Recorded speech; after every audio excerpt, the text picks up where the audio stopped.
De cuarto y de segundo y nadie más.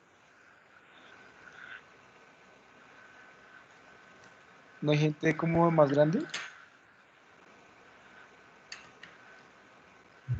No sé, Parece a que ver. no. Pero ojalá se animen a abrir el micrófono, cualquier cosa. Creo que tenemos sobre todo audiencia de cuarto y de segundo. No, bueno, al pelo, al pelo. Bueno, súper, súper bien.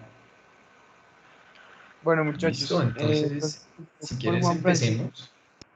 Sí, los voy a dejar con Juan Francisco. Él es miembro de Imigus, nos ha ayudado con muchos proyectos, es un duro y él tiene esta charla que les quiere dar a todos ustedes. Entonces, nada, disfruten y acuérdense que es un espacio académicamente amigable, pueden hacer cualquier tipo de preguntas, comentarios, y nada, la idea es Claro. que les sirva a todos. Y nada, esto es de parte de Imigus y de Juan Francisco. Un abrazo. Bueno, listo, muchas gracias, Hugo.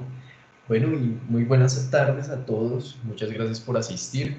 Aquí, pues, como bien veíamos ahorita, tenemos audiencia de segundo, de cuarto. La verdad, esta charla les va a servir demasiado para entender de nuevo los fundamentos básicos del sistema respiratorio. Vamos a abordar temas de anatomía, de fisiología, de histología, de bioquímica y de radiología.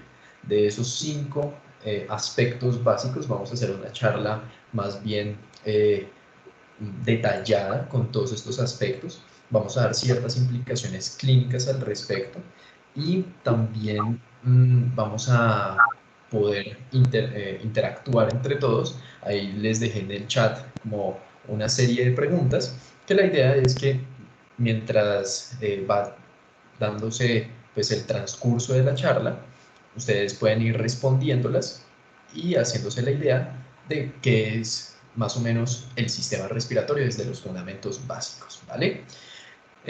Bueno, vamos a empezar. Como tal, los logros de esta charla es que nosotros, bueno, también recordar el tema de la embriología, del sistema respiratorio, todos estos fundamentos básicos, ¿sí? También vamos a interpretar una radiografía del tórax de forma correcta, ¿sí?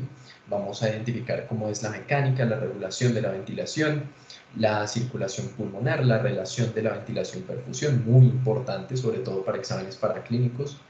En histología vamos a revisar todo a gran detalle, como aquí tenemos personas de cuarto semestre, entonces vamos a dar las implicaciones clínicas importantes de esto, vamos a hablar un poquito de asma, de cáncer de pulmón, aunque bueno, ya tendremos luego una charla, por ejemplo, de espirometría aquí en IMIGUS, y vamos a profundizar mucho más ese tema de anomalías obstructivas y restrictivas en su entonces, vamos a hablar de la bioquímica de los surfactantes y demás temas de fisiología e histología, ¿vale? Bueno, empecemos por lo básico. Vamos a ir desde lo más pequeño hasta lo más grande e importante. Bueno, tenemos a los embriones. Vamos a tocar el tema del desarrollo del sistema respiratorio. Todo esto proviene desde que nosotros tenemos en ese pequeño, en la segunda semana, un disco bilaminar compuesto de epiblasto e hipoblasto. Luego de esto llega al proceso de la gastrulación y se forman las tres capas del disco trilaminar, que son el ectodermo, el mesodermo y el endodermo. Estas tres capas son las que van a dar más o menos el origen a todos los tejidos habidos y por haber del cuerpo humano. ¿Y de dónde proviene el sistema respiratorio? Bueno, aquí tenemos más o menos un resumen. Casi todos sus epitelios, ¿sí? Vienen del endodermo, ¿sí? De la capa interna de este disco trilaminar. Mientras que los tejidos de soporte provienen del mesodermo. Pero ustedes dirán, sí, efectivamente, mesodermo, pero hay algunos que de pronto ya conocen que existen tres tipos de mesodermo, uno paraxial, uno intermedio y uno lateral, ¿sí? El paraxial, dedicado sobre todo al sistema musculoesquelético, al intermedio al sistema genitourinario, y el lateral, donde nos vamos a concentrar para los tejidos de soporte de casi todo el cuerpo humano, ¿sí? Sobre todo el esplácnico, o sea, aquel que está adherido a las vísceras, ¿sí? De este va a provenir todo lo que vamos a encontrar en la histología del sistema respiratorio, como lo pueden ser el tejido cartilaginoso, tejido muscular liso y demás tejido conectivo, ¿ok? Bueno, Ya en la cuarta semana empezamos a tener el proceso de la organogénesis, ¿sí? Con todo esto ya empiezan a desarrollarse los sistemas, incluyendo el respiratorio. Entonces nos vamos a enfocar en ese. Primero que todo, tenemos que el endodermo, vamos a hacer aquí un dibujito, una explicación breve de cómo sería nuestro embrión, ¿sí? En este caso, nosotros tenemos aquí en su boca la famosa membrana bucofaringea, ¿cierto? Luego, esto va transcurriendo como todo el tubo endodérmico, ¿sí? Aquello que va a formar al intestino anterior, al intestino medio y posterior en el sistema digestivo. Que esto, efectivamente, lo vamos a dividir en esas tres partes. Es más, hay autores que lo llegan a dividir en cuatro, incluyendo a la faringe. O sea, intestino faríngeo, intestino anterior, medio y posterior. Pero bueno, nos vamos a concentrar en la porción superior de todo este tubo endodérmico, ¿sí? Que se llama el intestino anterior. De él va a surgir una pequeña pepita, ¿sí? Que vamos a llamar la yema pulmonar. La yema pulmonar más o menos va a ser todo el sistema respiratorio en términos de epitelios, ¿ok? Todo lo que vamos a ver en histología ya saben de dónde proviene. Por ello, la cuarta semana es tan importante porque se desarrolla el precursor esencial del sistema respiratorio. Si ustedes conocen ya más o menos la anatomía del sistema respiratorio, por eso ustedes encuentran que en la porción de la faringe existe una conexión entre lo que sería el sistema respiratorio y el digestivo. Es decir, la continuación de la laringe y del esófago, y que están divididos más o menos por la epiglotis, ¿sí? Por ello, es que tenemos estos dos conductos que provienen de un mismo lado, ¿sí? Del intestino anterior. Y así vamos a empezar a desarrollar todo eso, un sistema tubular del sistema respiratorio. Y todo esto se resume más o menos en 4 etapas, ¿sí? Una etapa, primero, pseudoglandular. Quiere decir que en la histología, si ustedes recuerdan cómo se observa una glándula, asemeja a este proceso de epitelios de las glándulas, ¿ok? Entonces tenemos ese periodo pseudoglandular. ¿De dónde viene? De la semana 5 a la 16. Claro, la cuarta ya la destinamos para el origen de la yema pulmonar, ¿cierto? Entonces de la 5 a la 16 tenemos el periodo pseudoglandular. Y de ahí vamos a generar todo el sistema tubular del sistema respiratorio. O mejor dicho, todo el sistema de conducción aérea. ¿Sí? Que ahorita va a ser muy relevante esa clasificación del sistema respiratorio de conducción aérea y del de intercambio gaseoso. Son dos totalmente distintos debido a esto. ¿Okay? Entonces, en esa primera fase vamos a tener el origen de todo el sistema respiratorio de este paso del aire. ¿Okay?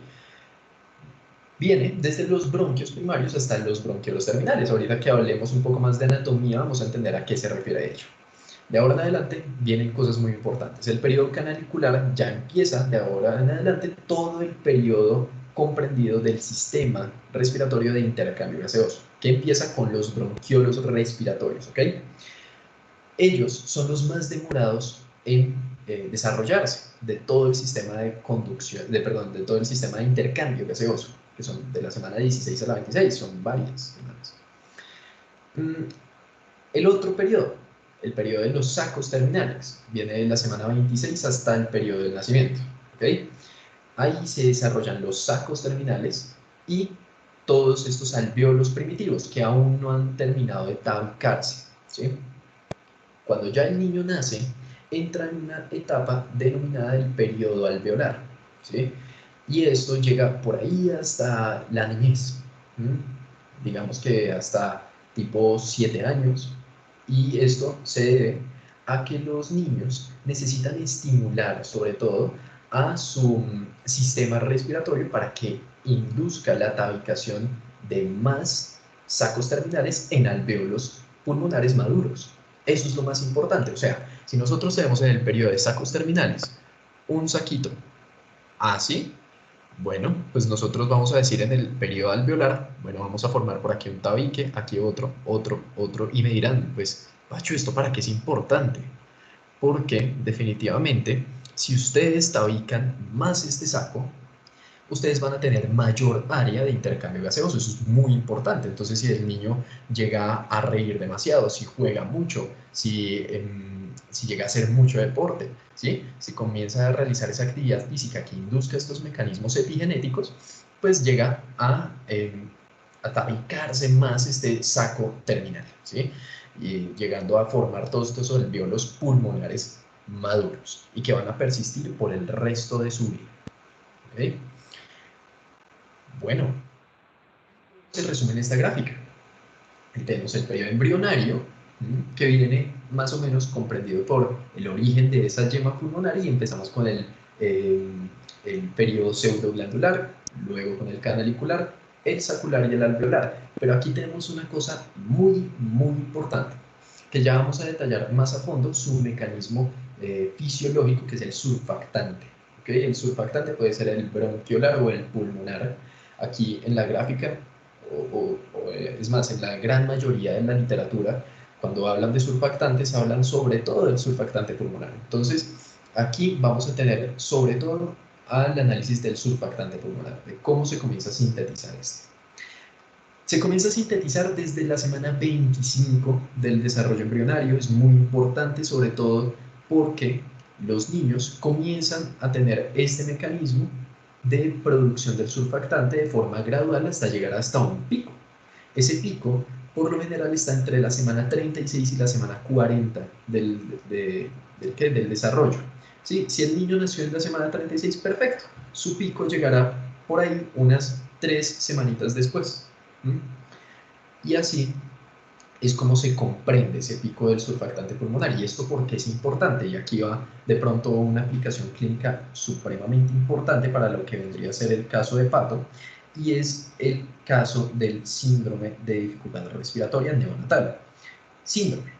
El síndrome está compuesto por varias enfermedades, ¿ok? Una de ellas, es más, la más representativa, es la enfermedad de las membranas hialinas. ¿Qué quiere decir eso? Que los niños, cuando nacen antes de su pico del surfactante pulmonar, o también antes de la semana 36, que es definido un niño prematuro, por ejemplo, esos niños tienen deficiencias en su surfactante. Entonces, todo el tema de la tensión superficial de los alvéolos pulmonares llega a ser muy vulnerada y pueden llegar a colapsar.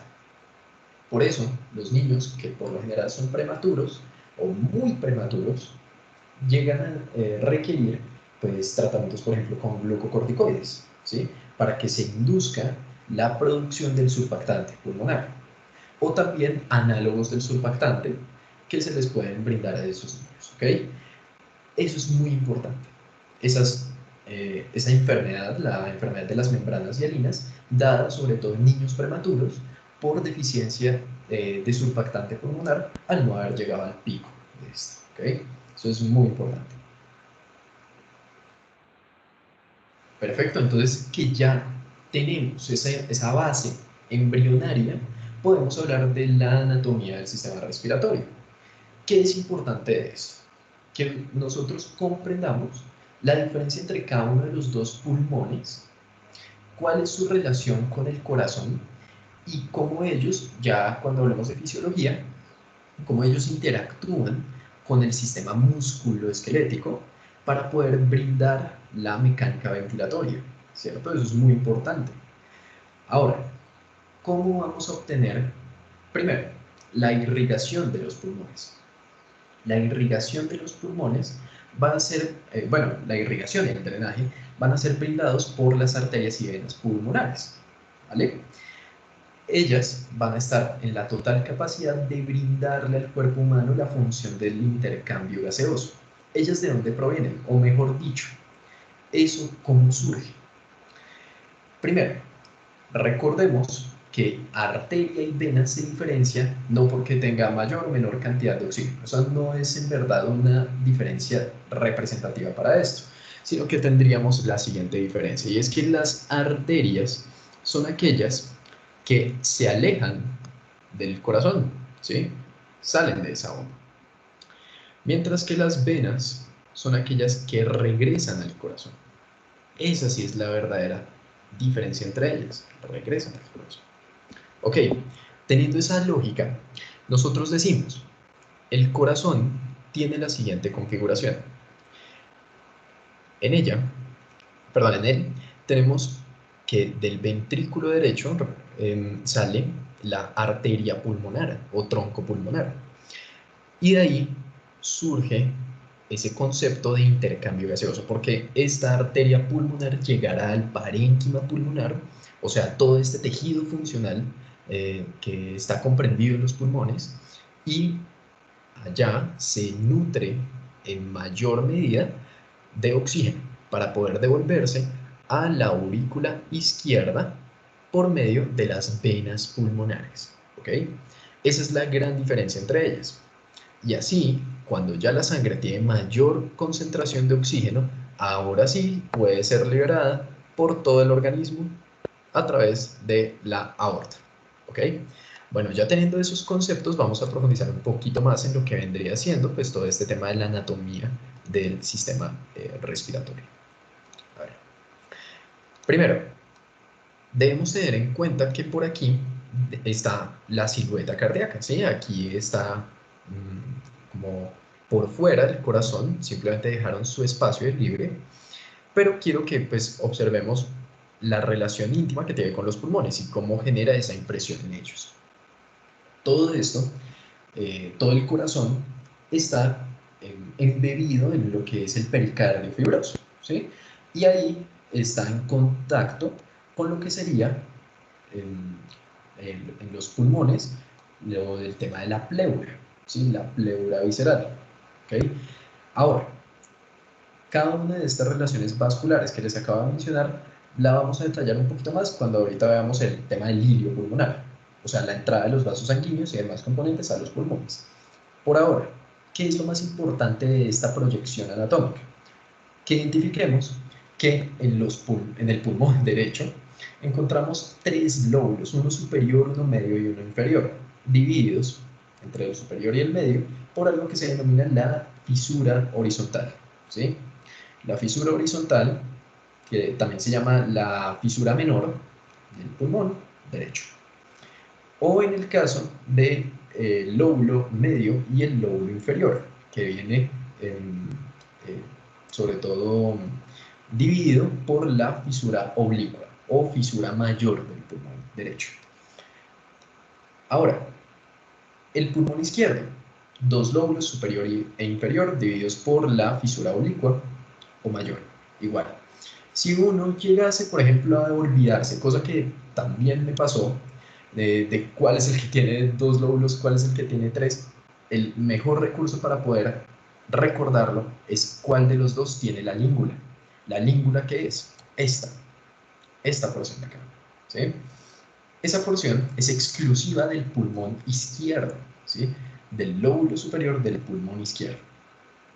Y ahí eso es lo más importante de ellas. De resto, encontramos por aquí a la pleura parietal, o sea, la que recubre en su totalidad la pared torácica y a los pulmones, a cada uno de ellos. Y listo. Por aquí, ¿qué otros vasos sanguíneos podríamos tener? Ciertas ramas, por ejemplo, de la subclavia, como vendrían siendo las arterias y venas torácicas internas o mamarias internas, aquí están. Y de resto, otros vasos sanguíneos que se dirigen hacia el cuello, pero bueno, aquí estamos exponiendo sobre todo el tema respiratorio. Y la otra cosa importante de esto es el músculo diafragma. ¿Listo? Inervado por el famoso nervio frénico, que proviene de todo el tema de la asa cervical del cuello. Eso es muy importante. Ok, ahora vamos a entender un poco más lo que viene siendo el hilio pulmonar. El hilio pulmonar es la entrada de todo tipo de contenidos vasculares, respiratorios, nerviosos, todo lo posible, linfáticos, al pulmón. Eso es un hilio, ¿sí? La entrada de cualquier tipo de componentes a un órgano en específico. El hilio pulmonar derecho tiene una distinta organización con respecto al izquierdo. Es distinta.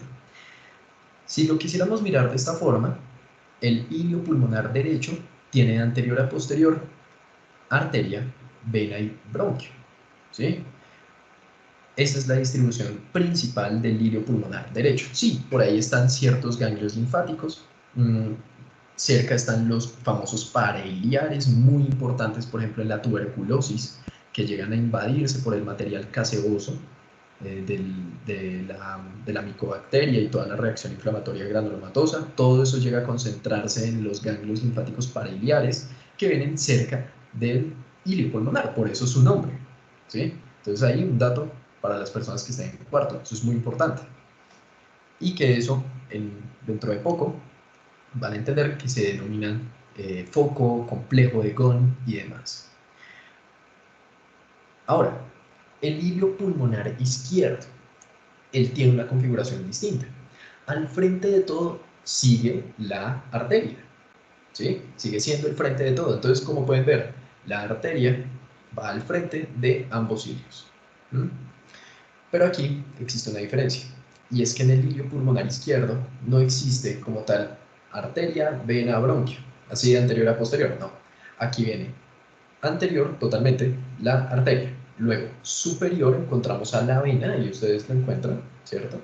Perdón, a la arteria, ay, qué pena, les había dado mal este dato, y es que en el hilio pulmonar derecho, encontramos que vena, arteria y bronquio. ¿Listo? Esa es la relación. Qué pena. Y en el hilio pulmonar izquierdo, lo que va hacia anterior es la vena pulmonar, ¿vale? Lo que está superior es la arteria pulmonar, y cuando ya estamos ahí inferior al bronquio pulmonar, ¿ok?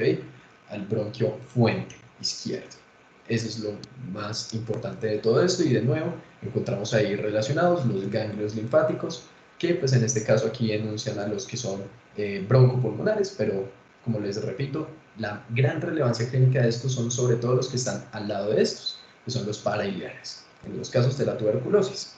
De resto, encontramos aquí ciertas impresiones de demás órganos, encontramos la impresión de la vaina ácigos, del callado de la aorta, hasta del mismo esófago, en los pulmones, ¿vale? Pero eso ya depende más de la relación anatómica entre ellos. Bueno, esto es muy importante para poder entender radiografía, ¿sí? Es muy importante. La segmentación pulmonar. La segmentación pulmonar viene dada por todos estos lóbulos que vienen siendo 3 en el lado derecho y 2 en el lado izquierdo.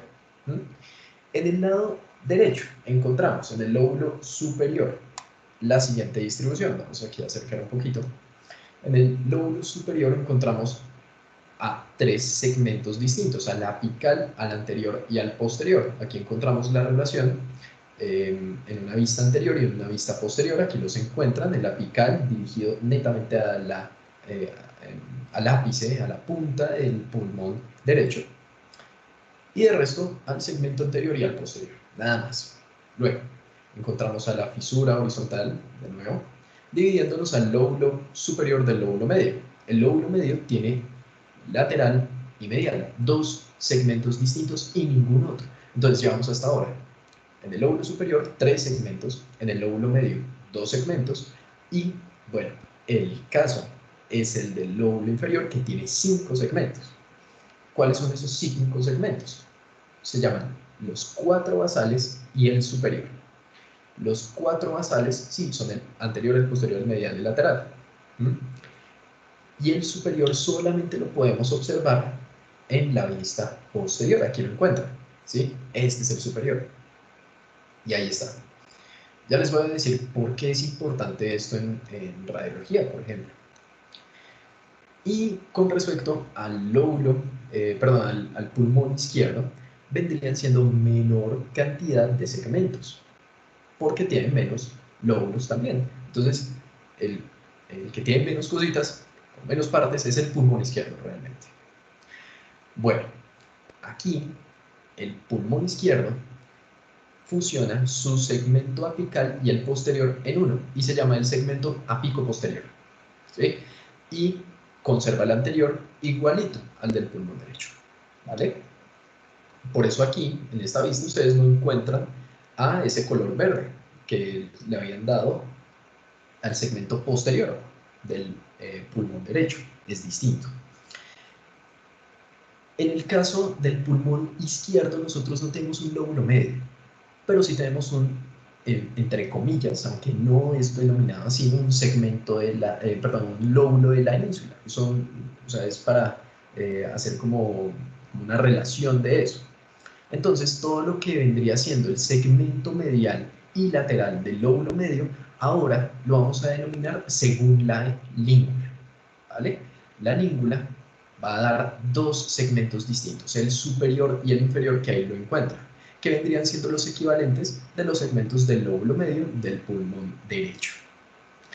Otra cosa, en el lóbulo inferior hay más razones por lo cual, por las cuales este pulmón izquierdo tiene menos segmentos, y es que también fusionan otros dos aquí, y son el basal anterior y el basal medial. Aquí se fusionan en uno y forman el basal anteromedial.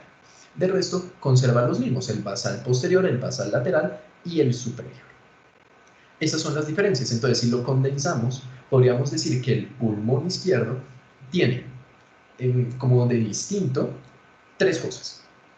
Primero, tiene un segmento apico posterior. Segundo, tiene dos segmentos de la língula, o sea, el superior y el inferior.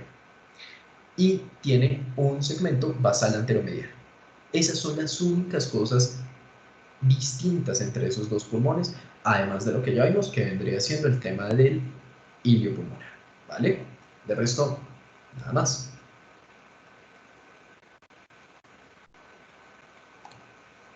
Entonces, vamos aquí. Esta viene siendo como tal la configuración de cada uno de los bronquios. Entonces ustedes, claro, se preguntan por qué sus segmentos. ¿Será que existen algunas líneas o alguna orientación por la que el pulmón nos diga, bueno, por aquí es el segmento tal? No. Eso es dado por cuál mecanismo de toda la vía de conducción aérea llega a tal territorio pulmonar. ¿Cómo así? Si nosotros tenemos, por ejemplo, en el caso del bronquio fuente derecho, tenemos un bronquio lobular superior, uno medio y uno inferior. Eso es lo importante. ¿Por qué? Porque cada uno de ellos se va a dividir en más bronquios pequeños, pero ellos se van a enfocar en un territorio específico del pulmón. Y así es como se llegan a definir los segmentos pulmonares. Esa es la razón por la cual nosotros utilizamos la segmentación pulmonar, para identificar cuál de todos estos bronquios está afectado. En un caso, por ejemplo, de lo más típico, que vendría siendo una neumonía, ¿sí? Otra cosa importante de la anatomía de todo este sistema de conducción aérea es que, a diferencia del bronquio fuente izquierdo, que se divide de una en bronquio lobar superior e inferior, en el caso del bronquio fuente derecho encontramos la división entre bronquio lobar superior, normal, lo mismo que en el izquierdo, pero aquí tenemos esta particularidad, un bronquio intermedio, ¿sí? Ese bronquio intermedio es el que le va a dar la ramificación, digamos, para el bronquio medio, bronquio lobar medio, y el bronquio lobar inferior. Ahora sí, vamos a ver esto porque es importante en la radiología. Ya que tenemos todas estas bases, podríamos hacer como una secuencia de pasos para poder interpretar qué tan bien está una radiografía de tórax. Entonces vamos a realizar los siguientes pasos. Lo primero que todo es identificar la proyección de la radiografía, ¿sí? Identificar si es posterior anterior, si es antero posterior, o mejor dicho, PA y AP, ¿sí? Esto, por lo general, viene dado por la magnificación de la imagen cardíaca, ¿sí? Por lo general, en las imágenes posterior-anteriores tienen un tamaño así, el corazón, muy similar a lo que veíamos, por ejemplo, ahorita en el librito de Nedler. Pero en las radiografías que vienen de proyección posterior-anterior, antero-posterior, qué pena, llega a magnificarse un poquito la imagen del corazón. Otro recurso viene siendo que para la proyección posterior-anterior OPA. Las escápulas están por fuera de los campos pulmonares, ¿sí? Están por fuera. En el caso de la AP, por lo general se encuentran en los campos pulmonares, o sea, la encontraríamos por detrás de toda esta silueta negra de aire de los pulmones, ¿sí? Entonces esas son las grandes diferencias entre lo que vendría siendo una proyección anteroposterior y una posteranterior. Recordemos, la posteranterior es la que ustedes están viendo en este instante.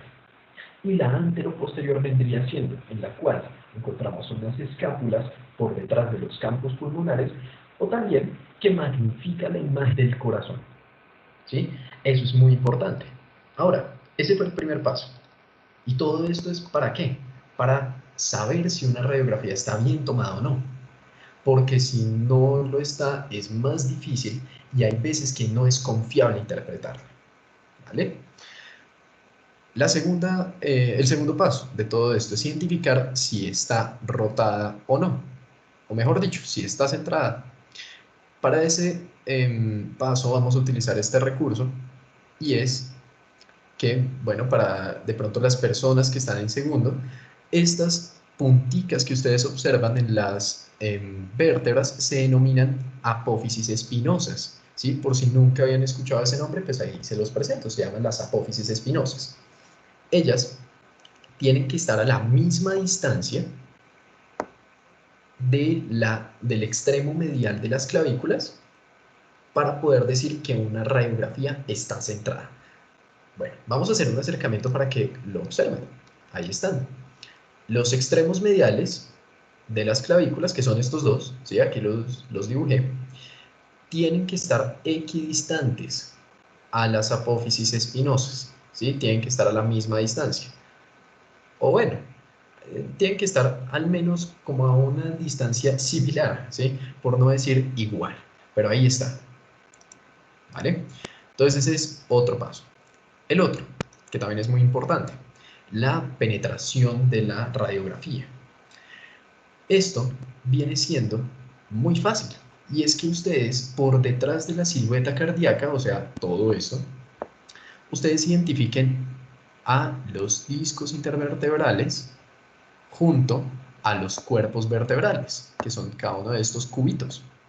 Ahí vienen dados por toda esta silueta cardíaca. Si ustedes lo observan, voy a quitar estas rayas que he hecho. Si ustedes observan, detrás de la silueta cardíaca, aquí están cada uno de esos cubitos. Si ustedes lo observan, esta radiografía está bien penetrada, ¿vale? Lo otro, y ese sería como el cuarto y último paso para identificar si una radiografía está bien tomada o no, la inspiración. La inspiración quiere decir que podemos observar la mayor cantidad de área posible de un pulmón o del otro, ¿sí? Y por eso necesitamos una coordinación en la cual el paciente esté en su radiografía para poder observar bien a esos campos pulmonares. Si no, pues vamos a omitir ciertos espacios en ella o vamos a observar demasiado. Bueno, necesitamos, sobre todo, que se observen 8 arcos costales posteriores. ¿Cómo así? 8 arcos costales posteriores en los campos pulmonares. O sea, vamos a identificar aquí, por ejemplo, tenemos un arco costal posterior, otro arco costal, 2, 3. Entonces cuenten, 4, 5, 6, 7 y 8. Ahí están 8 arcos costales posteriores. Eso está bien inspirado, ¿vale? Aquí, si lo queremos hacer en ambos, 1, 2, 3, 4, 5, 6, 7 y por aquí 8. Es más, podemos ver por aquí uno 9, pero un noveno arco costal, pero ese no se encuentra en el campo pulmonar de ninguno de los dos lados. Entonces ese no lo vamos a tomar en cuenta. Simplemente vamos a tener en cuenta a estos 8 que venimos dando de referencia por acá. ¿Listo? Esos son los pasos para identificar si una radiografía está bien tomada o no. Ahora, vamos a observar como unas partes importantes de la radiografía de tórax que son realmente importantes. Vamos a acercarnos un poco por acá y Vamos a identificarlas una por una. Vamos a irnos de pronto desde el interior del tórax, o sea, desde la silueta cardíaca hacia afuera. Y vamos a identificar eso. Bueno, entonces vamos a encontrar todo esto, ¿sí? Se denomina la silueta cardíaca. Aquí está, perfecto. Y si ustedes observan, aquí existe como esta misma dirección y por aquí se fue un poquito para acá. Todo esto vendría siendo la vena cava superior, ¿sí? La vena cava superior, que llega a la aurícula derecha, que viene siendo por acá. Es más, vamos a dibujar sobre esto. Aquí encontramos a la silueta cardíaca, ¿cierto? Y vamos a dibujar un poquito por aquí lo que vendría siendo toda la estructura cardíaca, obviamente con unos límites ahí limitados por el dibujo, pero bueno, ahí está. Aquí encontramos, ¿qué otra cosa importante? Aquí, aunque se observe la verdad poco, encontramos al tronco pulmonar, ¿sí? A esta cabecita. Si ustedes observan, mmm, o en otra radiografía que ustedes lleguen a encontrarse, la primera bolita, literalmente, que ustedes encuentran aquí es el tronco pulmonar. El tronco pulmonar se sigue por otra bolita que por lo general sí es más grande, que es el botón aórtico, o mejor dicho, lo mismo que vendría siendo el callado de la aorta. Lo único es que pues llega y forma este circulito que lo denominamos botón aórtico. Y esos son la vena cava superior, el tronco pulmonar y el botón aórtico. Y entre ellos dos encontramos este surco. ¿Sí lo ven? Este pequeñín, este espacio negro, ahí está. Ese espacio negro se denomina la ventana aortopulmonar. Y eso es muy importante debido a que puede estar ocupada por ciertas linfadenopatías o, o, o ciertas masas mediastinales que pueden llegar a vulnerar este espacio, lo cual es muy importante. Y los otros componentes importantes del tema vascular de una radiografía de tórax vendrían siendo mm, la arteria subclavia izquierda, que bueno, por aquí la verdad no se observa muy bien, pero vendría dando por acá, por esta sección, ¿sí? Y bueno, ahí encontramos esa sección, ¿vale?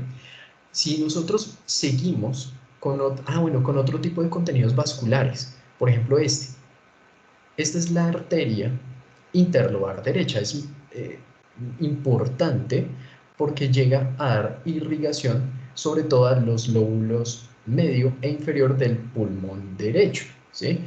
Pacho, ¿por qué no es importante la interlobar izquierda o realmente por qué no la observamos bien? Claro, porque está ocupada por la silueta cardíaca, ¿sí?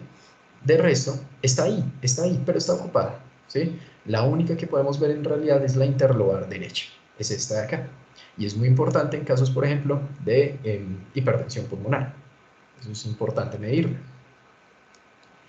Otra cosa importante, bueno, vendrían siendo los campos pulmonares, que si ustedes ya se acuerdan de lo que acabamos de ver de la segmentación pulmonar, nosotros podríamos establecer ciertos límites. Claro, por aquí tener a la cisura o fisura horizontal, a la oblicua y por aquí a la oblicua, ¿sí?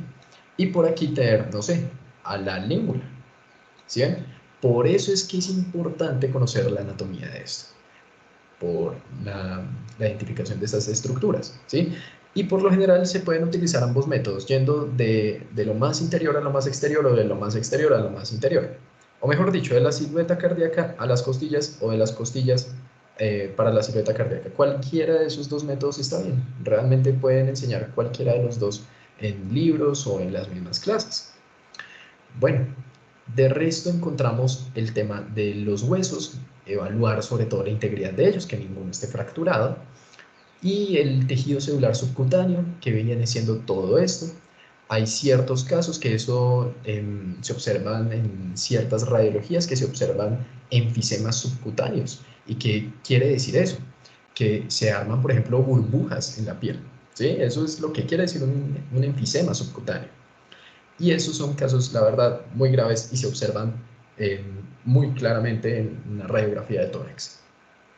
De resto, podríamos encontrar, obviamente en el caso de las niñas, los campos mamarios. Aquí están delimitados. De resto está la cúpula diafragmática derecha, más elevada que la izquierda, debido a que encontramos por este lado al hígado, ¿sí? El hígado es el que llega a elevar toda esta porción de la cúpula diafragmática derecha. Y la cúpula diafragmática izquierda, pues la verdad no lo está mucho porque pues ahí está el estómago. Pero así como está el estómago, encontramos esto que también es importante, que vendría siendo la burbuja gástrica, ¿sí? O lo que se corresponde con lo que vendría siendo el fondo gástrico. Perfecto. Eso es con respecto a la visión frontal de la radiografía. Ya la lateral es un poco más sencilla, en términos de que nosotros lo que en verdad necesitamos es identificar las estructuras que encontramos en ellas, ¿sí? Entonces por aquí encontramos al arco aórtico, la, la aorta ascendente, la aorta descendente. Por aquí existen demás componentes estructurales del lirio pulmonar, pero bueno, eso ya son estructuras que pues exceden la temática de la charla. De resto, encontramos aquí de nuevo la silueta cardíaca, pero eso es lo más importante que nosotros podríamos encontrar. Existen también ciertos criterios para uno poder evaluar la radiografía lateral de tórax, la proyección, pero en general, los que por lo general se repiten demasiado son los de la visión frontal. Y tengan en cuenta otra cosa, siempre que analicen un campo frontal, tengan al lado su campo lateral, porque así ustedes pueden llegar mucho mejor a un territorio afectado. Si ustedes, por ejemplo, encontrasen, no sé, una manchita por acá, ¿sí? Ustedes se pueden preguntar, bueno, ¿qué tan profundo está eso? Ah, perfecto, entonces para eso está la proyección lateral, porque aquí nos podría dar por este lado, ¿sí? Para eso es importante, para tener una visión más o menos tridimensional, entre comillas, de lo que vendría siendo cada uno de los campos pulmonares, ¿vale? Eso es lo más importante de cómo interpretar una radiografía de tórax, ¿vale? Cada una de estas cosas son más importantes, llegan a ser más profundizadas en, en campos radiológicos, obviamente, pero estas son las generalidades. Bueno, aquí ¿qué encontramos? Aquí ya empezamos con un poquito con la regulación, la mecánica ventilatoria. Esto es fisiología. La mecánica ventilatoria se resume en que nosotros necesitamos la coordinación de expansión y distensión torácica, ¿m? Y que necesariamente requerimos de una presión negativa intrapulmonar. O sea, ¿cómo va a ser esto? Que nosotros tenemos, perdón, una presión negativa intrapleural. Vamos a tener esta relación. Por lo general, la presión intrapleural viene siendo unos 756 milímetros de mercurio, y si nosotros se lo restamos a la presión intrapulmonar, que son por lo general 760 milímetros de mercurio, eso nos viene dando unos menos 4 milímetros de mercurio, ¿vale? Eso es una presión negativa. Al ser una presión negativa, ella nos permite que exista una mecánica ventilatoria, ¿m? Porque esto es un sistema cerrado en el cual no debe entrar aire, ¿sí? A la pleura como tal. Entonces, se debe conservar esa integridad. ¿M? Si llegase a vulnerarse esto y generar una presión positiva, porque a lo mejor se introdujo algún objeto, ¿sí? En la cavidad torácica, por herida cortopunzante, por ejemplo, eso llega a introducir aire, aumentando la presión intrapleural y llegando a colapsar al pulmón. ¿M? Eso se debe a que la presión intrapleural siempre tiene que ser menor que la intrapulmonar, siempre, para permitir la mecánica ventilatoria. Pero bueno, ¿cuál es la mecánica ventilatoria? La mecánica ventilatoria consiste en dos procesos, la inspiración y la exhalación. La inspiración depende de la contracción de diversos músculos. Por ejemplo, los más importantes, los intercostales. ¿Cuáles son los músculos intercostales? Aquellos que se encuentran entre cada uno de los arcos costales. de ambos campos torácicos. Otra cosa, nosotros necesitamos elevar las costillas, ¿sí? Si ustedes respiran, si ustedes inspiran, encuentran que su pecho se amplía y eso es porque las costillas tienen que elevarse debido a la tracción de los músculos intercostales. Otra cosa muy importante y es que con esa coordinación ustedes deben descender el diafragma. El diafragma tiene que aplanarse y permitir que el volumen de aire que entra a los pulmones sea mayor. Claro, si lo mantenemos ahí quieto, estático, pues sería complicado, ¿no? Sería complicado, porque el trabajo no puede quedar solamente para esos pequeñines de los intercostales. Existen ciertos casos en los cuales la mecánica ventilatoria se hace difícil. Ya vamos a ver qué es lo que pasa ahí. Pero antes, veamos qué pasa en la exhalación. Pasa todo lo contrario. ¿Sí? Tienen que descender las costillas, tienen que descender, y el diafragma tiene que volver a su posición basal. O sea, tiene que ascender. Esa es la mecánica ventilatoria resumida. Pero bueno, ¿cuál es la implicación clínica de esto?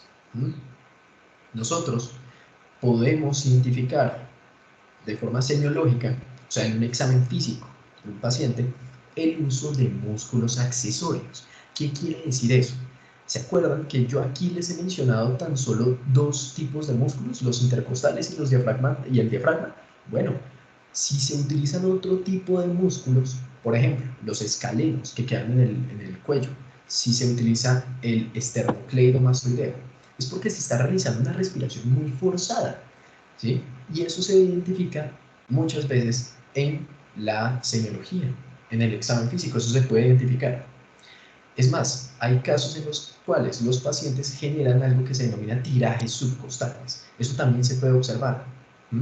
Y es por la debilidad que tiene la pared torácica para poder expander al tórax y permitir la mecánica ventilatoria de una forma adecuada. Y si una persona no es capaz de realizar esta mecánica ventilatoria, se le ayuda, ¿sí? Se le asiste. Por eso existe la ventilación pulmonar asistida, porque nosotros podemos ayudar a que la persona inspire y también que exhale. Eso se puede realizar. Bueno, el procedimiento obviamente llega más allá de los límites de la charla, pero este es el porqué. Y estas son las razones por las cuales nosotros observamos en un examen físico todas estas manifestaciones clínicas tan importantes y también que nosotros debemos tener en cuenta que la presión intratorácica siempre debe ser negativa debido a esa diferencia de presiones entre la intrapleural y la intrapulmonar. Intrapleural e intrapulmonar. ¿Sí? Y ya, eso es con respecto a la mecánica ventilatoria. Y todo esto, Pacho, claro, una sí, pregunta para el dime. público. ¿Alguien sabe por qué son 760 milímetros de mercurio? Y si eso siempre es así. O sea, ¿por qué ahí nos está diciendo 760? No sé si alguien se quiera lanzar a contestar eso.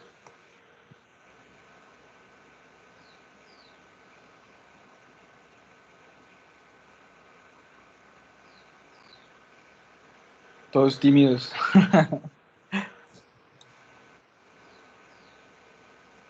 ¿No? Es igual, es un dibujo a nivel del mar, ¿no? ¿Cierto, Pachito? Sí, A claro, nivel del mar. todo el tema de Tenemos... la presión atmosférica. Uy, el profe León. Uy, Profe, ¿nos está haga muy acompañando? bueno.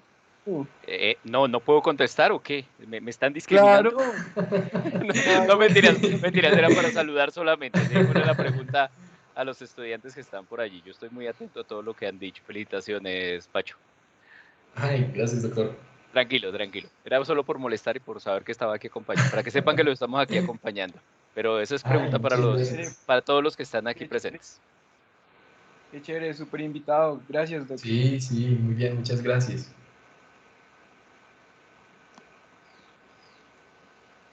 Bueno, entonces, ¿quién se anima a decirlo? Por la presión de la atmósfera, pues no sé, tiene que estar a eso porque tiene que ser igual, no sé. Creo que fue por Exacto. un experimento que se hizo con un no estoy segura si era como una caja llena de agua y bueno, la verdad no estoy segura, era algo así. Ujú. Ese Bueno, experimento, pues se realizó, eso es cierto, ese experimento se realizó por un científico llamado Evangelista Torricelli. Y eso, pues en el nivel del mar se midió con algo que pues era el mercurio. Y él tenía pues unos tubitos y él midió cuántos milímetros de mercurio subió el aire, perdón, él subió el mercurio a una presión al nivel del mar y subió 760 milímetros de mercurio. Por eso, hoy en día, en el Sistema Internacional de Unidades, se equivale una atmósfera a 760 milímetros de mercurio al nivel del mar. Claro está.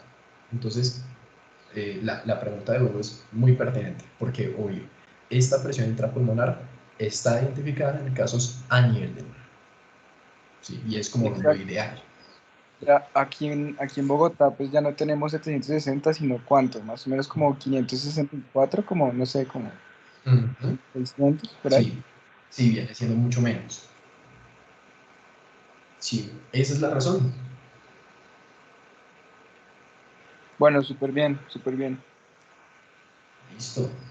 Entonces, sigamos. Otro aspecto fundamental es la circulación pulmonar. ¿Cómo se configura todo este sistema? Este sistema de intercambio gaseoso, ¿cómo funciona? ¿O por qué en unas regiones del pulmón sí hay más perfusión y por qué en las otras hay más ventilación? ¿Cuál es la razón de ellas? Para eso está este gráfico y 4 criterios. Este gráfico se denomina las zonas de West. ¿Sí? Es lo más importante de la circulación pulmonar y el por qué nosotros podemos identificar en cuáles regiones del pulmón hay prevalencia de la ventilación más que de la perfusión. Ya miramos qué es eso.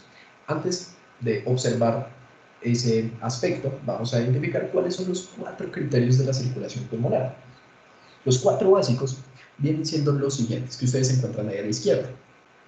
Primero de ellos es alta distensibilidad y volumen. Claro, si nosotros tenemos un tejido, imagínense un tejido hecho como una roca en el pulmón. No podemos inspirar, no lo podemos hacer, nos sale muy difícil. Eso llega a suceder ahí de una vez, de pronto, por ejemplo, para las personas que estén en pato, las enfermedades restrictivas, ¿sí? Las enfermedades pulmonares restrictivas. Una de las más famosas viene siendo la fibrosis pulmonar idiopática. Es muy importante. ¿Sí? Otras enfermedades restrictivas, las neumoconiosis de los mineros de carbono. Esas cosas son muy importantes en ese tipo de patrones respiratorios. Y es por eso, porque el pulmón, ese sistema, necesita alta distensibilidad y volumen, que ingrese esa cantidad de aire a los pulmones para poder lograr esa ventilación. El segundo aspecto, una baja resistencia y presión. Claro, si nosotros tuviéramos en ese sistema de la conducción aérea, imagínense como una obstrucción, ¿sí? O sea, como que hay algo oponiéndose al flujo, una resistencia al flujo. Miércoles, entonces ahí lo malo es que no podría entrar un buen volumen. Y eso llega a suceder en las enfermedades obstructivas, las enfermedades pulmonares obstructivas. Todos estos son conceptos fundamentales para que ustedes lleguen a entender, por ejemplo, una espirometría o para que ustedes puedan llegar a identificar sí, los patrones de enfermedades pulmonares, los obstructivos, restrictivos y mixtos, por esta razón. La obstrucción en la vía aérea no debe existir más bien una baja resistencia y una baja presión.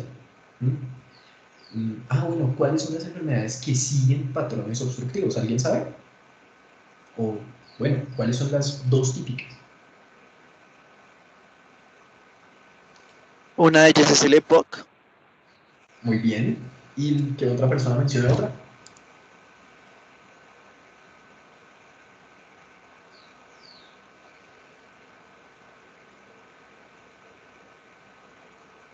El asma, Pachito. Perfecto, muy bien. Entonces, el asma y el EPOC son las más importantes de todas las enfermedades obstructivas. ¿Vale? Ahorita encontraremos en el tema de la histología qué es lo que sucede con ellas, con el asma y el EPOC. Algo muy importante para las manifestaciones microscópicas que de pronto ustedes lleguen a necesitar en pato. ¿Sí? Eso lo vamos a detallar un poquito más adelante. Y con respecto a las presiones arteriales del pulmón, encontramos aquí valores normales, obviamente esto debe estar dado en rangos.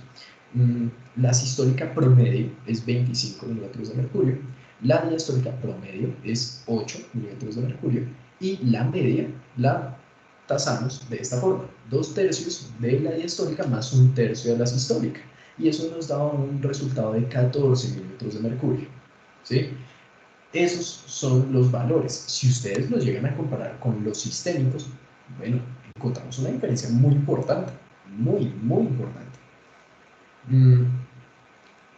El tercer criterio viene siendo la respuesta por vasoconstricción hipóxica o una vasoconstricción ante la hipoxia, ¿sí?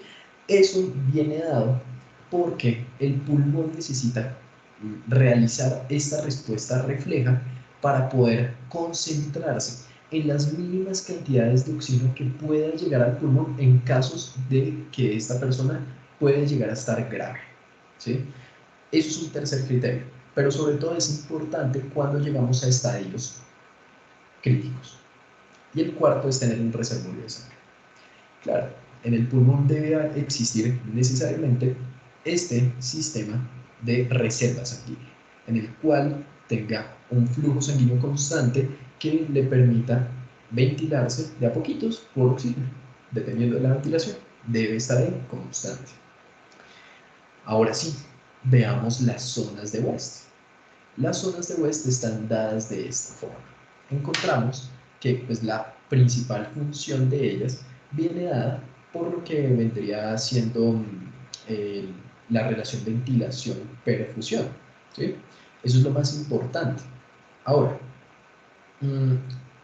existen como ciertos gráficos de cada una de estas regiones del pulmón, de las zonas de West, que van ejemplificando cada una de ellas. Bueno, lo importante de todo esto es que nunca nos lleguemos a confundir de cuál es PA mayúscula y cuál es PA minúscula, ¿sí? PA mayúscula viene siendo la alveolar, la presión alveolar. PA minúscula viene siendo la arterial, ¿ok? Entonces hagamos esa diferencia. Todas estas son presiones. Y PB, la presión venosa. Que bueno, ella no es muy relevante, que digamos en la relación ventilación-perfusión, pues por términos prácticos, ¿no? Pero ahí las encontramos. Bueno, ¿cómo es este tema? Las zonas de West. En ella encontramos lo siguiente. Encontramos que en la zona 1 la presión alveolar es mucho mayor que la presión arterial. ¿Eso qué quiere decir? Que nosotros tenemos mayor ventilación que perfusión en esa zona. ¿Por qué? Porque el aire siempre tiende a la atmósfera, ¿cierto? Siempre tiende a ir para arriba, si lo quisiéramos ver de esa forma. Entonces por eso va a haber más aire, más ocupación alveolar, por eso tiene más presión. Imagínense uno inflar los cachetes, hacer inflarlos. Entonces así están los alveolos de los ápices, infladitos. Entonces si uno infla los cachetes, pues tiene esa presión de los cachetes pues muy intensa, ¿sí? Es muy alta. Y es por ello, porque el aire está llegando a esos ápices, saturando todos esos alveolos, y es por eso que es mayor la presión alveolar. De resto, en la zona 2 y 3 prima la presión arterial, pero en cierta forma, porque la zona 2 viene siendo más como una zona de transición, ¿sí? En la cual casi siempre se dice que la presión arterial y la alveolar vienen siendo en cierta forma como muy parecidas. Eso es la zona 2. Pero en la zona 3 sí existe una gran diferencia, y es que la presión arterial se lleva de lejos a la presión alveolar, ¿sí? Es mucho mayor. Y por eso se dice, en la zona 1, en los ápices pulmonares tenemos mayor ventilación que perfusión. La zona 2 es una zona de transición. Puede existir igual ventilación que perfusión o mayor perfusión que ventilación. Y la zona 3, ahí sí, definitivamente mayor perfusión que ventilación. Esas son las relaciones, ¿vale? Y eso lo encontramos aquí, expuesto en esta gráfica. En esa gráfica encontramos al flujo sanguíneo, a la ventilación y a la relación ventilación-perfusión. Hay algo muy importante, y es que, según esta gráfica, en los ápices pulmonares, si ven cómo va subiendo esa ventilación-perfusión de una forma impresionante, es porque la ventilación-perfusión en los ápices pulmonares tiende hacia el infinito, se llama así, tiende hacia el infinito, se va para muy arriba. Y en las bases pulmonares tiende a cero.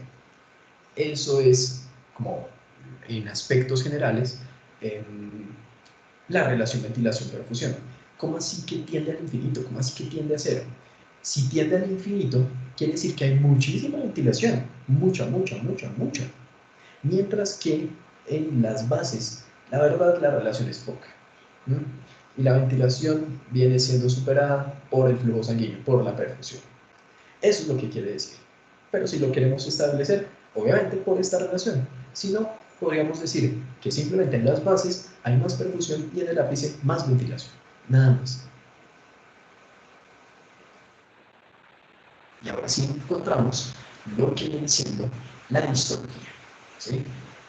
Con respecto a la histología, esto es muy importante para identificar en qué territorio nos encontramos, cuáles son las funciones de cada uno y también que esto nos permite aplicar la fisiología y también hablar de temas patológicos. ¿Okay? Bueno, aquí estos son como ciertas tablitas que llegan a condensar toda esta información tan grande de la histología del sistema respiratorio, que viene por dos clasificaciones, bien sea la del sistema de conducción aérea o la del sistema de intercambio de gases, que es la otra sección de la histología que vamos a ver ahorita.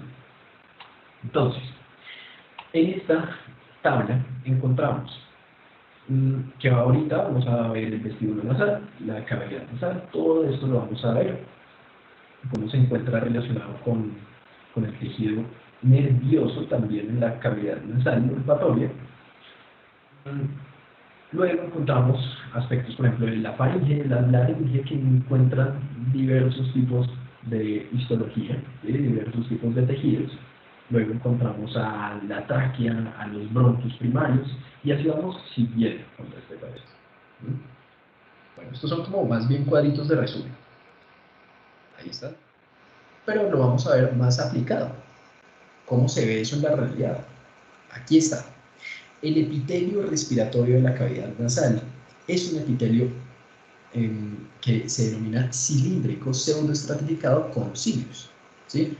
Pero también le vamos a añadir una cosa, y son estas pequeñas células que no tiñen por lo general en la hematoxilina y eosina, que se denominan células caliciformes, ¿sí? Porque en ellas encontramos moquito, y eso nos permite lubricar la cavidad nasal. Eso es lo más importante.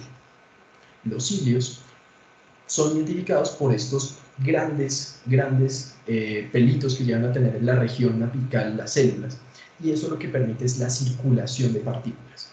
Además del aire, pueden llegar sustancias que pueden generar olor en los nervios los filetes del nervio olfatorio y cosas así en la cavidad nasal. Y las células caliciformes brindan este moco para lubricar la cavidad nasal.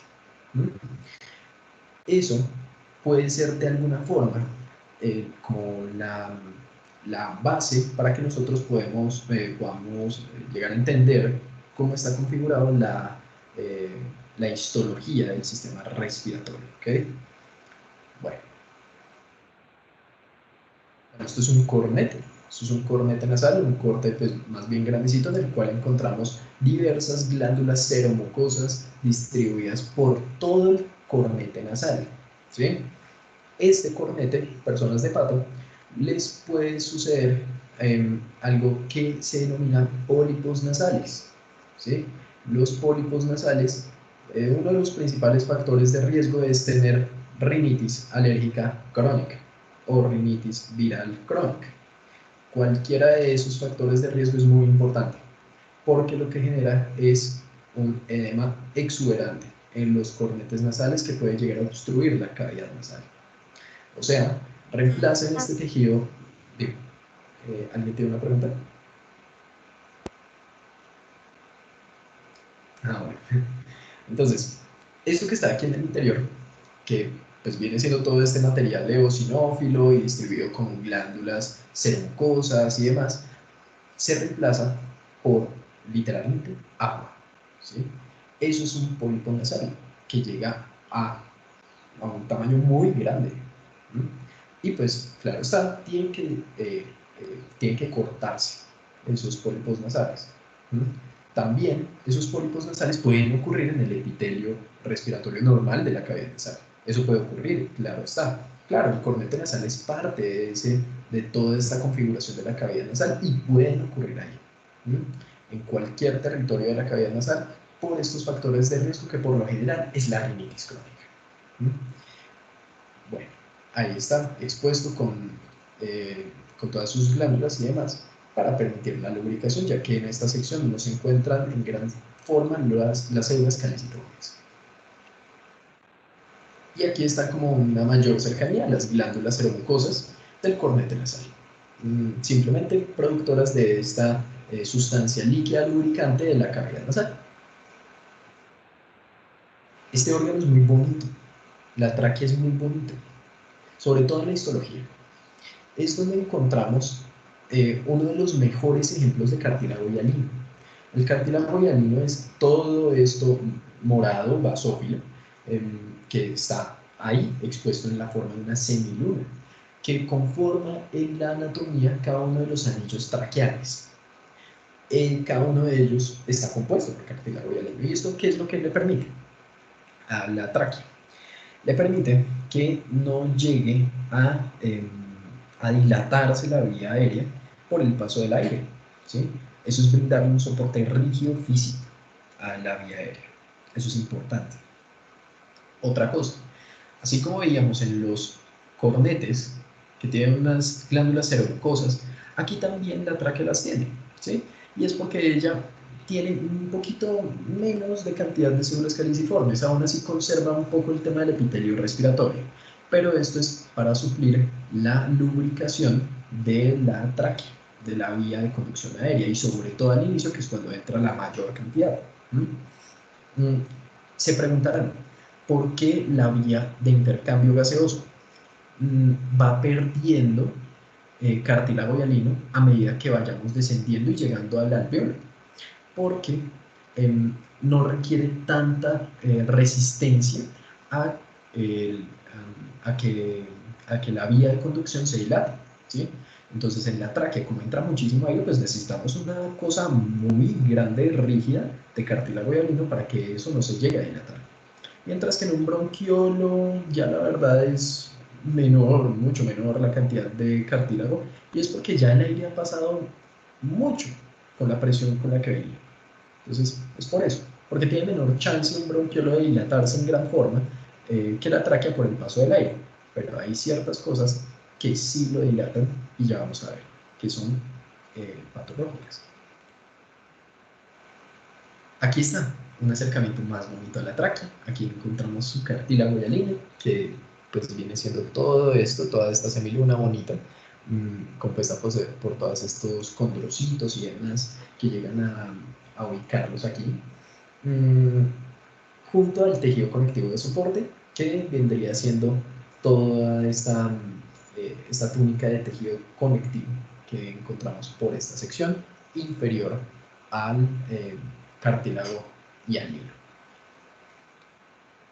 Un corte de tráquea, pero en esta vez con un corte longitudinal, en el cual encontramos cada uno de los anillos traqueales expuestos por el cartílago hialino.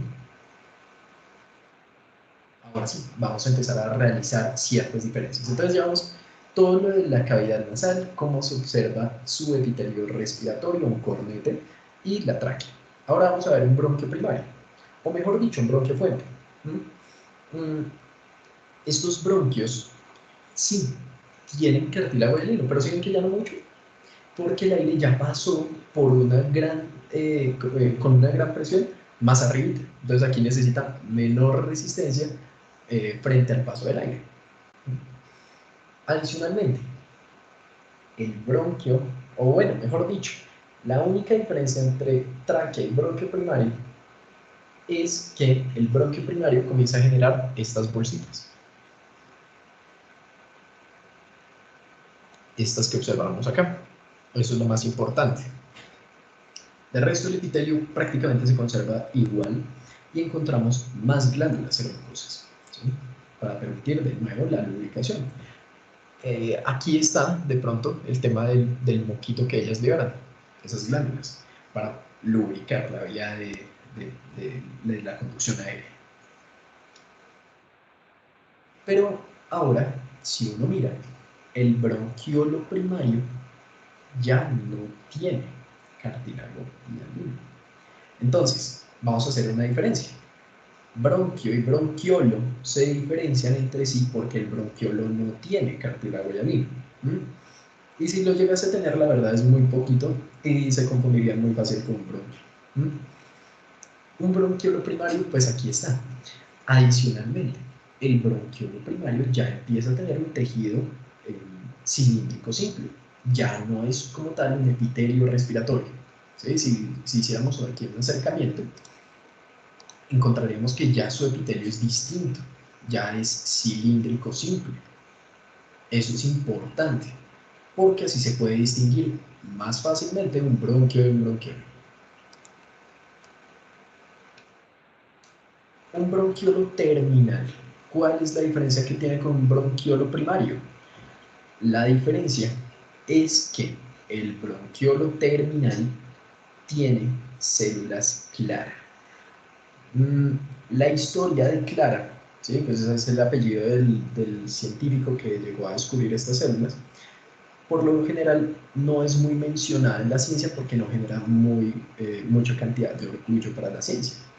Y es que Clara era una persona que estaba vinculada a la Alemania nazi y muchos de sus experimentos llegaron a ser efectuados de una forma poco ortodoxa, y sus descubrimientos fueron basados por ello.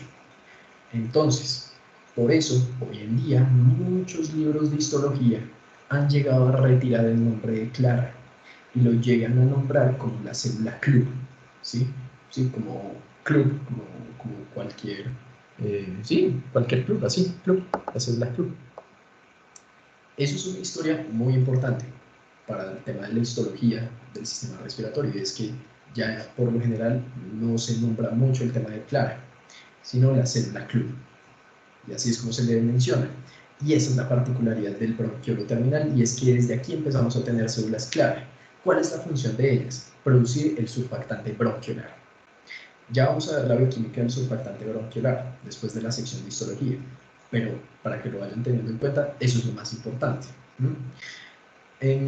Existen ciertas enfermedades, y aquí es de pronto un dato para las personas que estén en pato, que afectan sobre todo a los bronquiolos, ¿sí?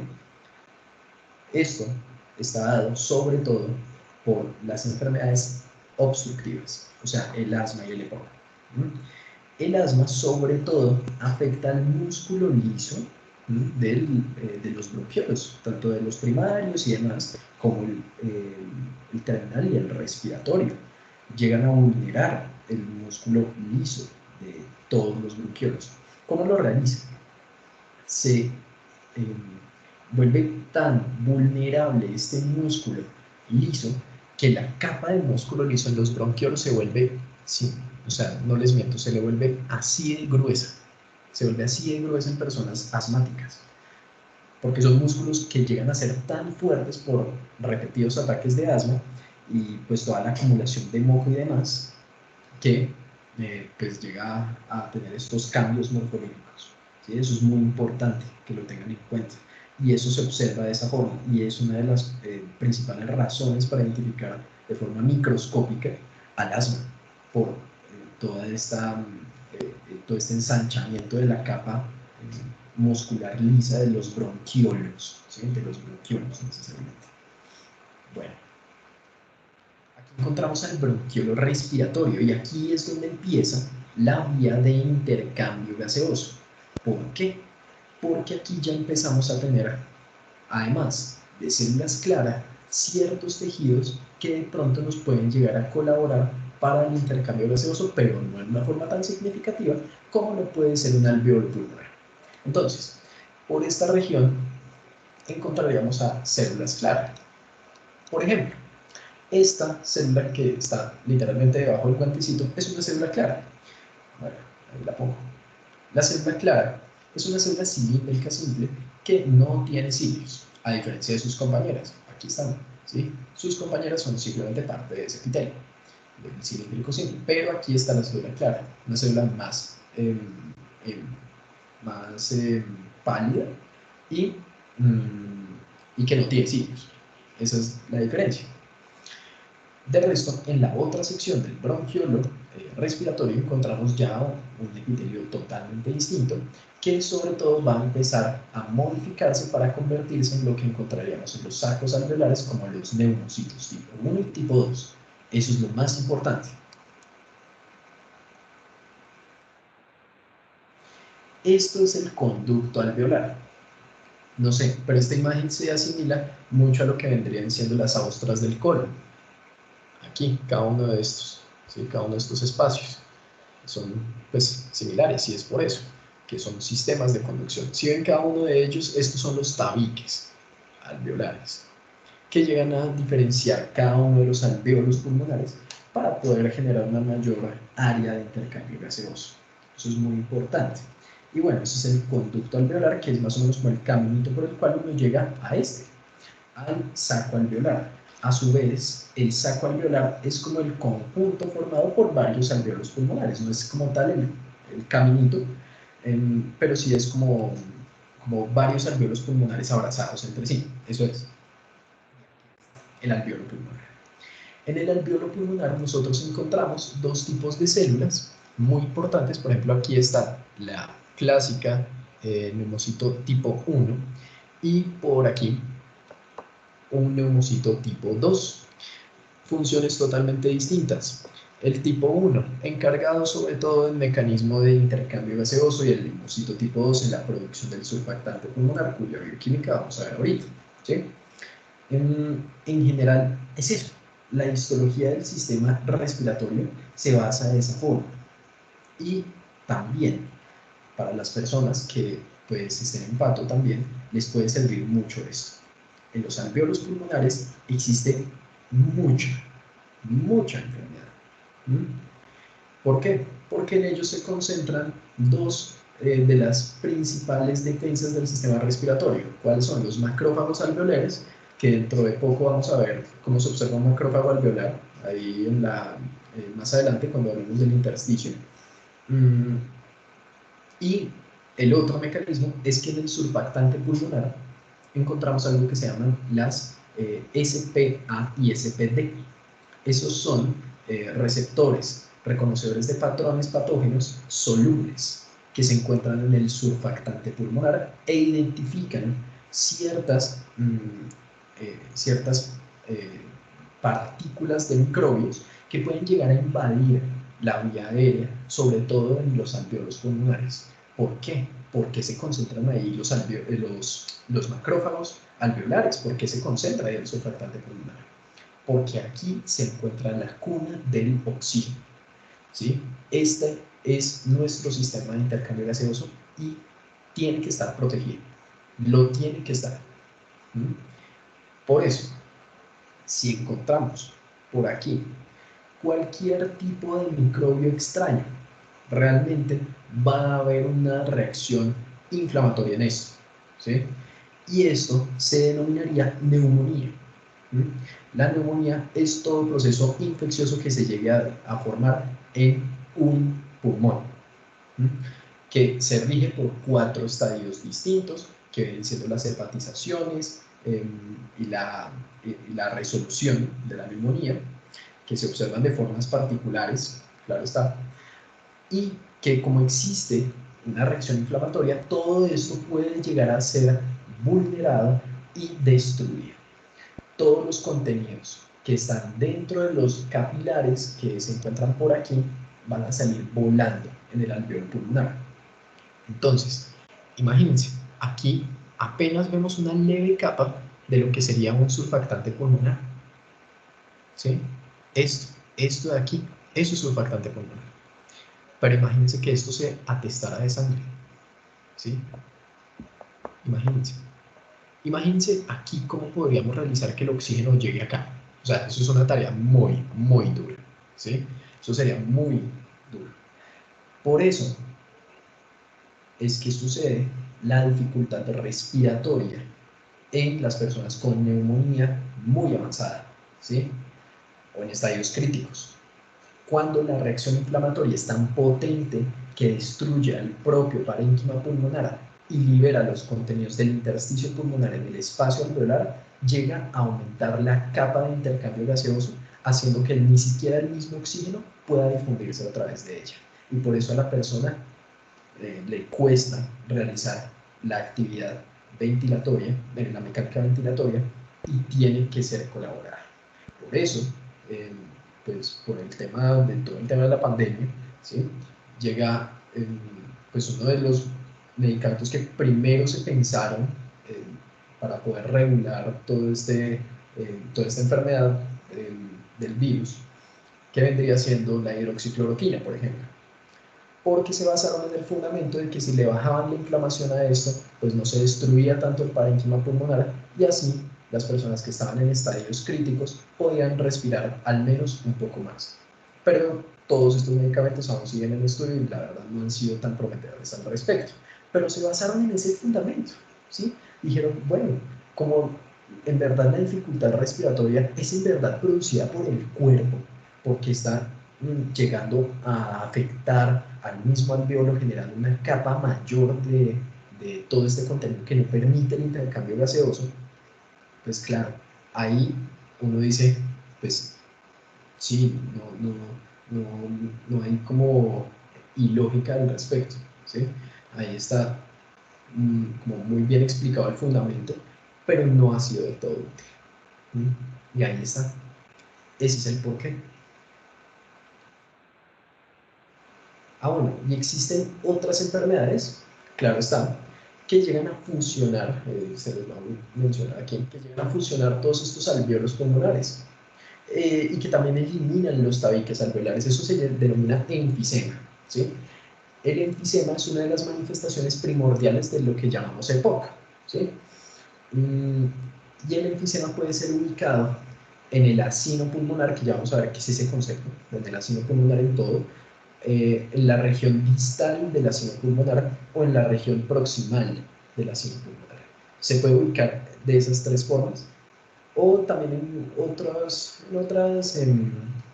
otros patrones que llegan hasta vulnerar el sistema de conducción aérea, pero que no son muy frecuentes que digamos. Y todo esto se debe a primordialmente dos factores. Uno de ellos es el tabaquismo, uno de los más frecuentes del tema del enfisema, y otro que puede ser la deficiencia de alfa-1-antitrypsina, que la deficiencia de alfa-1-antitrypsina viene siendo como perder una proteína que nos permite regular la actividad inmunológica en este alveolo pulmonar. ¿Por qué? Porque la alfa-1-antitrypsina evita que se lesione el tejido pulmonar, o sea, el parénquima pulmonar, debido a una molécula que producen en general los macrófagos alveolares y las células del sistema inmune en general, que se denomina elastasa, ¿sí? Que pues eso destruye el mismo tejido conectivo, pero que colabora en la reacción inmunológica. En esos casos, cuando uno tiene deficiencia de alfa-1-antitrypsina, que pueden ser casos congénitos por lo general y que sobre todo afectan al hígado y al pulmón, ahí eso es un dato que también les puede servir a las personas que estén en pato, que la deficiencia de alfa-1-antitrypsina llega a afectar al hígado y al pulmón. Esto se debe a eso, a que el hígado no puede producir en gran forma esa molécula, y eso lo que nos realiza en el pulmón es eliminar cada uno de estos tabiques, haciendo que en verdad perdamos área de intercambio gaseoso. Y por eso la persona sufre, en realidad, en cierta forma, del enfisema, que es la manifestación clínica primordial de la época.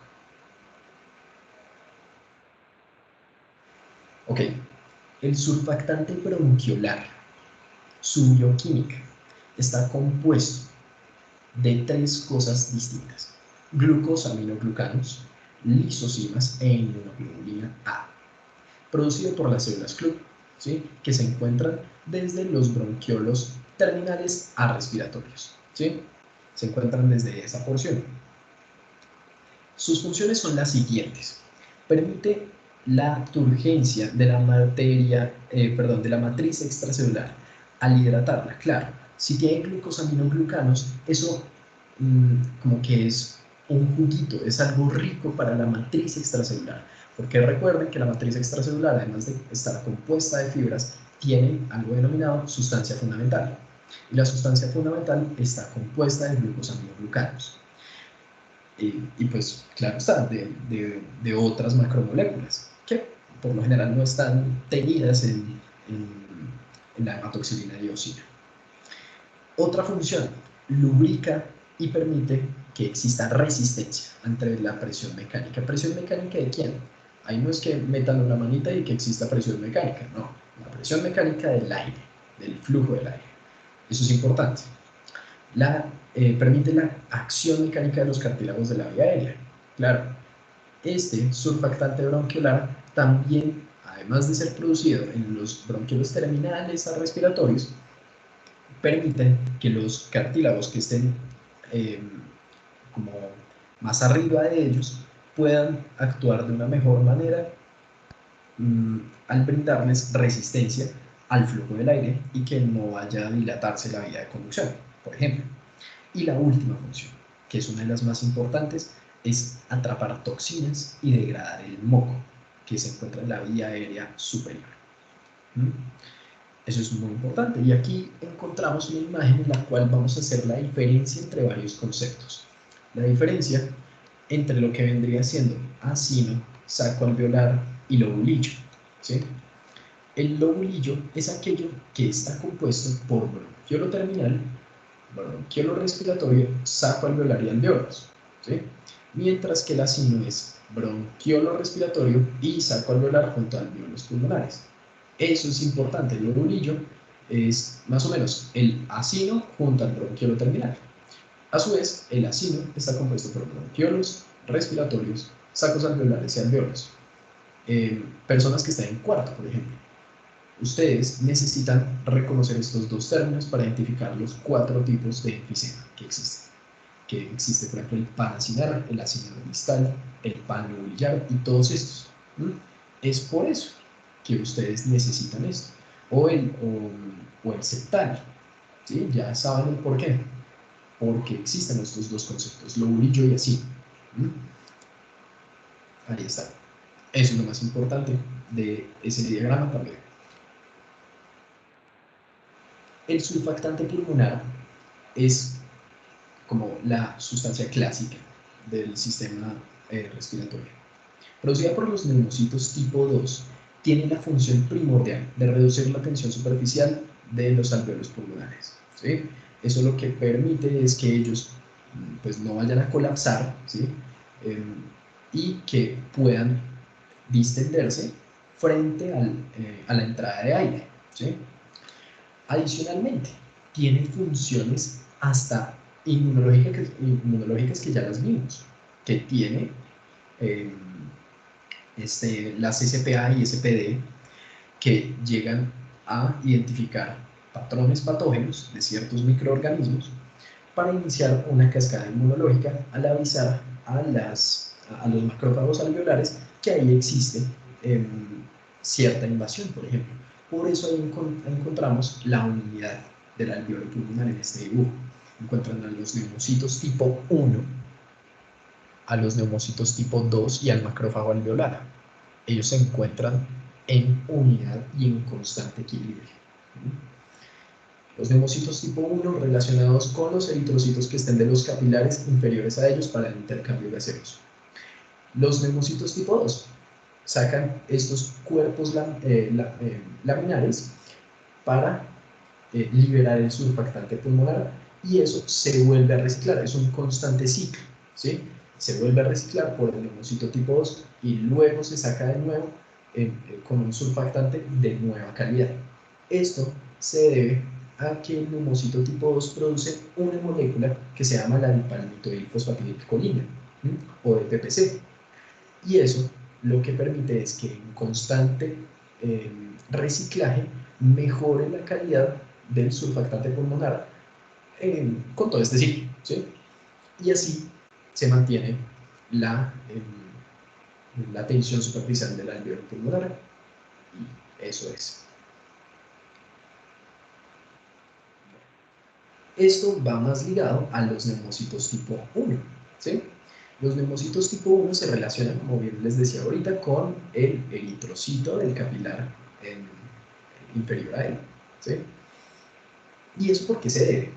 Porque el eritrocito va a recibir el oxígeno, va al tejido, el oxígeno se consume, libera el tejido dióxido de carbono y vuelve a salir ese dióxido de carbono por los eritrocitos de nuevo a la circulación pulmonar para que sea expirado, ¿sí? Y luego se devuelve el oxígeno con la inhalación y así. Ese es el constante ciclo que existe de la respiración y su relación con el oxígeno y el dióxido de carbono. Esa es la barrera alveolo capilar, determinante, fundamental para entender qué son los gases arteriales, ¿sí? En la cual nosotros encontramos el balance del oxígeno, el dióxido de carbono y el bicarbonato, los determinantes, mejor dicho, del pH de la sangre, o el medio en el cual vive nuestro cuerpo. Por eso es que esto es tan importante, ¿sí? El oxígeno llega a los eritrocitos a través de algo denominado hemoglobina. La hemoglobina está compuesta por dos cosas, como unos cimientos que se denomina el complejo de protoporfirina 9 y la cúpula, el ion hierro ferroso, ¿sí? O Fe+2.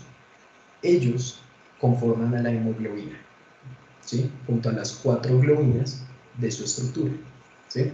Esos son los 3 componentes. Esto permite que el hierro, el ion hierro, se le una el oxígeno. ¿Y dónde se encuentra toda esta hemoglobina? Esparcida por todo el eritrocito.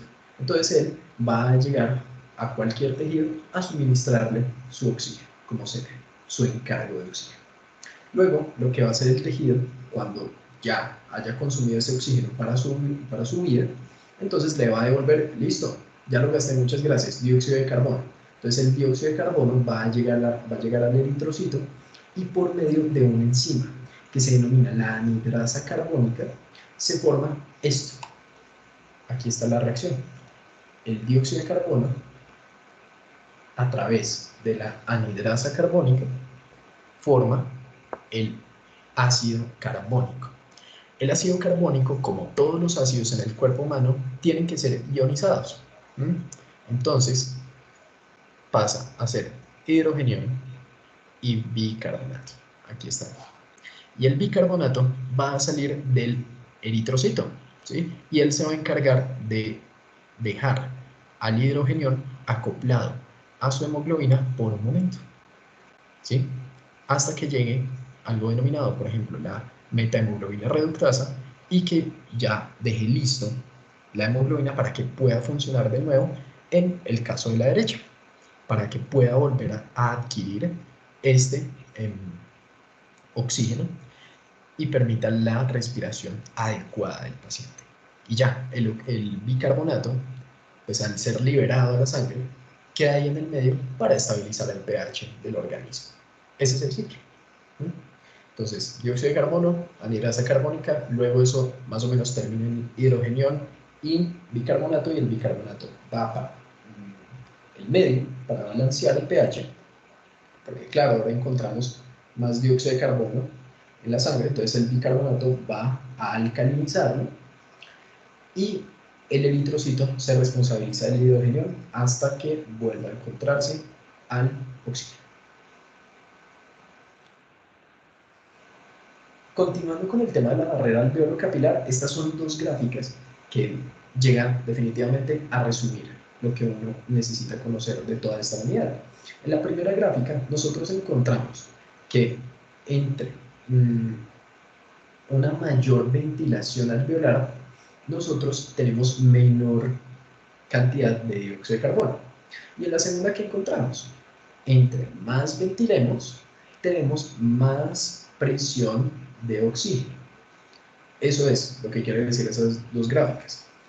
Por ello, existe algo denominado la saturación de oxígeno junto a otro componente fisiológico que se denomina la curva de disociación de la hemoglobina. Pero que bueno, por el momento queda como limitada la charla. Pero estos son los dos factores, la ventilación y la curva de disociación de la hemoglobina son aquellos componentes que determinan la presión arterial de dióxido de carbono y la de oxígeno en la sangre.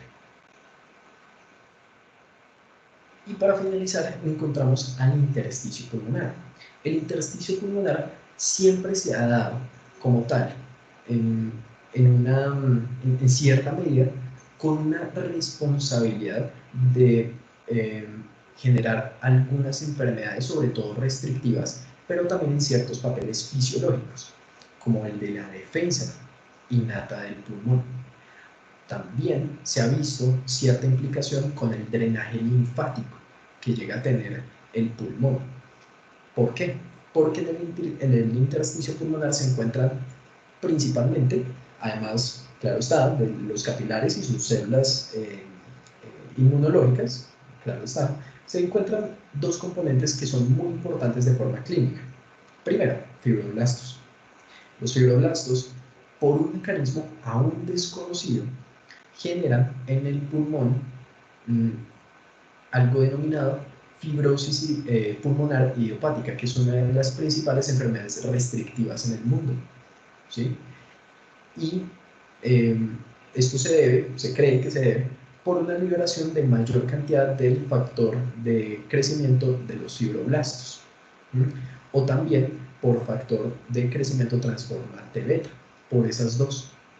Y se cree que también tiene que ver en cierta medida con mecanismos precipitantes como el consumo de cigarrillo. Y lo otro es el componente del drenaje linfático, algo muy importante, por ejemplo, para el derrame pleural. ¿Por qué? Porque ¿se acuerdan que pues, hay algo denominado presión intrapleural? Es porque ahí se encuentra también un líquido. Ese líquido permite que los pulmones tengan cierta lubricación a la hora de inspirar y expirar. Y esto debe estar en un constante equilibrio por medio de esos vasos linfáticos que se encuentran en el intersticio pulmonar, porque ellos reabsorben y vuelven a secretar el líquido pleural. ¿Qué pasa si existen ciertas reacciones inflamatorias, como una neumonía, que llegan a volver tan exagerada la actividad linfática, porque esto se encuentra en un constante medio edematizado, entonces el sistema linfático tiene que recoger mucha agua de esto, entonces se satura demasiado, entonces dice, bueno, ya, o sea, mi función definitivamente es recoger agua y ya el líquido pleural, pues no lo es. Entonces ahí se pierde esa función del drenaje linfático y por eso personas de cuarto se considera como una complicación de la neumonía al derrame pleural. Por eso, porque se extralimita la capacidad del componente linfático del intersticio pulmonar, tanto que pierde su función de mantener en equilibrio el líquido pleural y se derrama el líquido linfático que mantiene a este líquido pleural, que sobre todo está compuesto por agüita, ¿sí? Y llega a comprimir al pulmón, lo comprime. Y es por eso que es una de las complicaciones tan importantes de la neumonía. Bueno, eso fue más que todo un repaso de las implicaciones clínicas, fundamentos y demás del sistema respiratorio. Espero que les haya gustado muchísimo, que hayan aprendido en cierta medida de conceptos básicos, de recordar algunas cosas importantes de este sistema tan importante y las implicaciones clínicas en mecanismos fisiopatológicos que puede llegar a tener, aunque hayan sido de forma muy básica. No sé si tengan alguna pregunta al respecto y de resto pues espero que les haya gustado mucho.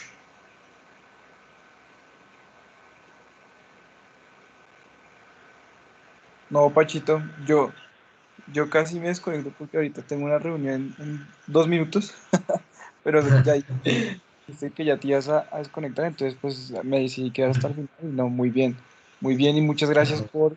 por animarte a hacer estas presentaciones. En serio, este tipo de repasos no solamente le sirven a las personas que ahorita están en Morfo y en Pato, sino a mí, por ejemplo, que muchas cosas se me olvidaron.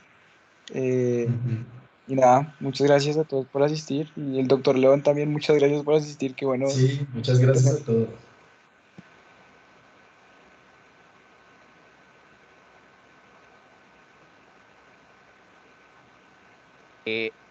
No, muchísimas gracias a ustedes por la invitación y qué chévere que haya podido ver aquí mucha gente de Morfo y bueno, qué chévere, no tenían la obligación de estar, bueno, no solo de Morfo, también hay un montón de gente ya de medicina interna y de semestres grandes, entonces qué chévere por estos espacios y Juan Francisco, qué buena presentación. Yo sé que tú colaboras mucho a los estudiantes de Morfo, también es bueno que te conozcan, que te sepan, que sepan de ti y y pues obviamente que entiendan que estás dispuesto a colaborarles y mira que el tema de respiratorio lo manejas muy bien. Entonces, para todos un abrazo muy grande y feliz resto de noche y fin de semana. Listo, muchas gracias, doctor, y muchas gracias a todos. Muchas gracias. Y súper Bueno, que invitados estén muy bien. todos, Sí, desde primer semestre sí, súper hasta... invitados. Y los doctores también, ojalá un acompañamiento de León. Sí, genial. Bueno, chao, chao, que estén muy bien.